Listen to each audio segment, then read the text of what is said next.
mgeni. Unachukua kiasi cha ziada cha dawa yako iliyoandikwa.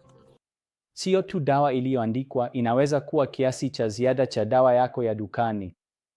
Pia dawa za mitishamba. Sababu tofauti za kwa hii overdose kimsingi ni wakati unachukua dawa nyingi pamoja. Inaweza kuwa kwa makusudi, inaweza kuwa bila kukusudia. Bila kukusudia ni wakati una dawa nyingi na unasahau kuchukua ni dawa gani ya kuchukua. Na unaweza kuchukua dozi mara 2 au mara 3 ya dawa hiyo maalum. Kwa makusudi ni wakati una msongo wa kimwili au wa kisaikolojia. Dalili na ishara mbalimbali za overdose hii zinaweza kuonekana.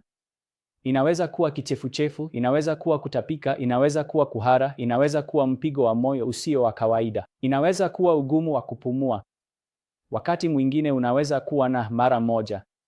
Ukipata mtu ana overdose, usiogope. Kwanza unapaswa kuwa mtulivu sana na kumlaza mtu huyo upande mmoja. Vuta mguu wake juu ili kiuno na goti lake liwe kwenye pembe ya digrii 90. Na sukuma kichwa na kidevu chake juu ili kisizibe njia ya hewa. Njia yake ya hewa inapaswa kuwa wazi.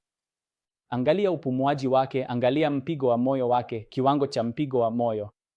Na unapoenda kwenye dharura, historia na uchunguzi wa kimwili utafanywa. Vipimo mbalimbali vya maabara vitafanywa. Jinsi tunavyoweza kuzuia overdose hii ni rahisi sana na muhimu sana. Kabla ya kuchukua dawa yoyote, soma lebo ya dawa hiyo husika.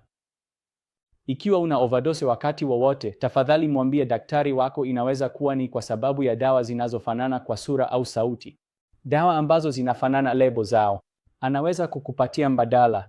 Hakikisha kwamba unahifadhi dawa zako zote katika eneo lililofungwa mbali na watoto. Na matokeo ya overdose hii yanategemea ni kiasi gani cha dawa umechukua, aina gani ya dawa umechukua na hali ya viungo vyako mbalimbali. Asante. Ni